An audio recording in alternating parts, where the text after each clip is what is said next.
My name is CEO Edwin, the loudspeaker, an international civic educator empowering the world with knowledge about politics, education, economics and democracy. Na leo nataka kuongea kwa Kiswahili kidogo. There's something about NTV which is also touching former Deputy President Rigathi Gachagua. And according to NTV, Stabex Chair Jackson Chebet sues ex-Deputy President Rigathi Gachagua for defamation for allegedly linking him to fuel saga, says his firm is not involved in G2G deal and has no link to President William Ruto. Now, what is the Constitution of Kenya saying about defamation or defamatory statements? Let me read for you. Constitution 2010 guarantees freedom of expression. That is Article 33. But it also protects the reputation of others, making defamatory statements illegal. Therefore, since this case is of a high-profile case, let me read for you. When a case is of high-profile case, because Rigathi Gachagua is a high-profile person, chairman of the Stabex is also a high-profile person, high-profile cases, damages often reach millions of Kenyan shillings. Recent cases have seen reward ranging from 1.5 million to over 20 million Kenyan shillings. Example, in 2025, a high court awarded 20 million in damages for a Facebook post. In 2024, a plaintiff was awarded a total of 11 million. That was including general plus aggravated plus exemplary against a media house.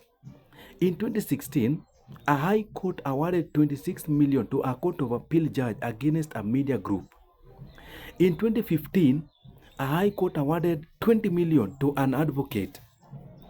That is when a case is of high profile. Remember, Gachagua is a very high profile person in this country. Now, even though payment is not known, payment vary, but there are factors which are also being considered. Like, for example, factors determining the payment amount.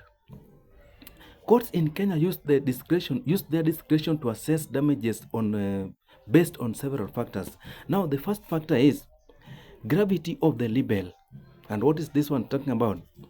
How serious the accusation is, e.g., falsely accusing someone of murder or corruption attracts higher damages than minor insults.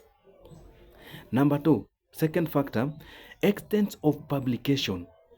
Whether the statement was published to a few people or to millions, such as on Facebook, X, or mainstream media. Then another factor, social standing or stroke reputation. A person of high standing, e.g., a leader or professional, is presumed to suffer more damage than a known person. So when you are known, like Gachagua is well known, the chairperson of Stabex is also a well-known person. Social standing stroke reputation, a person of high standing, e.g., a leader or professional, is presumed to suffer more damage than a known person. Conduct of the defendant. If the defendant refuses to apologize or acts maliciously, the damages will aggravate. Aggravate simply means will increase. Then there's also another one called mitigation. If a quick or prominent apology or retraction is published, the damages can be reduced. So in that matter, what do you say? Was Gachagua right? Because to so many people, Gachagua is always a truthful man.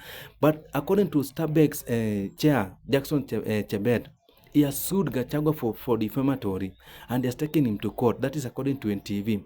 Nataka kuniandikia hapo kwa comment section. Je, Gachagua atashinda hiyo kesi ama ni chairman atashinda hiyo kesi? Na wewe vile umeona hiyo kesi, unaona kama hii ni high profile case ama sio high profile case? Na according to what the Constitution of Kenya is saying, do you defend Gachagua or you defend the chairperson of the Stabex? Na unaandikia hapo comment section. Alafu pia asante sana kwa kunifollow. Mimi ni CEO Edwin, the loudspeaker, an international civic educator trying to empower the world with knowledge about politics, education, democracy and economics. God bless you so much. You can also find me in YouTube, CEO Edwin, the loudspeaker. Kindly please go there and subscribe. Let's meet next time.